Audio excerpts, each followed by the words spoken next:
হাই friends, আজি আমি উপস্থিত আছোঁ নৱমী পূজাত আৰু মোৰ লগত উপস্থিত আছে মোৰ বন্ধু আৰু বান্ধৱীসকল।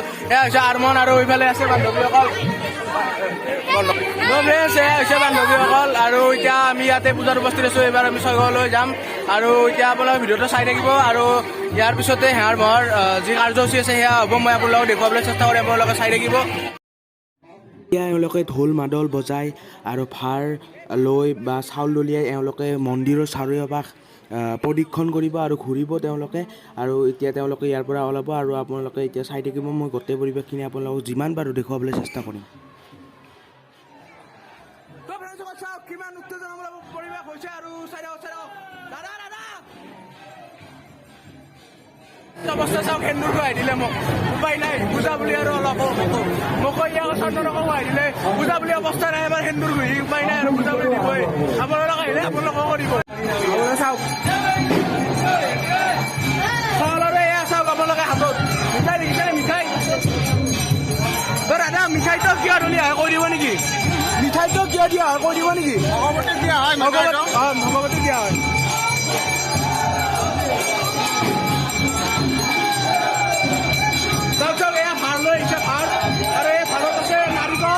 নাৰিকল আছে আৰু লগতে আছে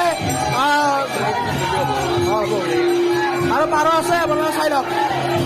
কলপতা লৈ আছে, চাওক কলপতা। দাদা আপুনি কৈ দিয়ক কলপতাটো কিয় নলিয়া হয়?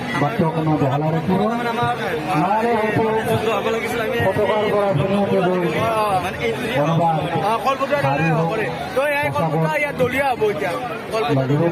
ধন্যবাদ।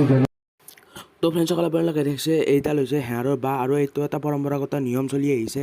মানে দেৱী মাই যেতিয়া পৃথিৱীৰ পৰা স্বৰ্গলৈ গৈছিল তেতিয়া শিৱই মানে দেৱী মাক কৈছিল যে যদি শিৱৰ ঘৰত সোমাব বিচাৰে দেৱী মাই তেতিয়াহ'লে এই হেয়াৰডাল ভাঙি সোমাব লাগিব। চ' সেইবাবে এই হেয়াৰডাল ভঙা হয় আৰু এইটো এটা নিয়ম।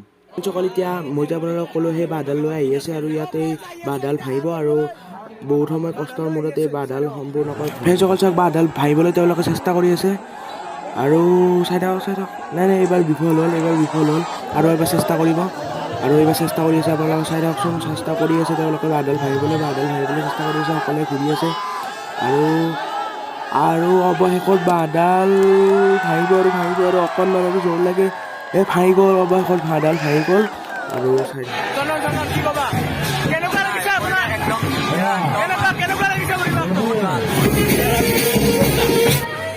যদি ভিডিঅ'টো ভাল লাগিল লাইক কৰিব, শ্বেয়াৰ কৰিব। বাই বাই, জয় অসম।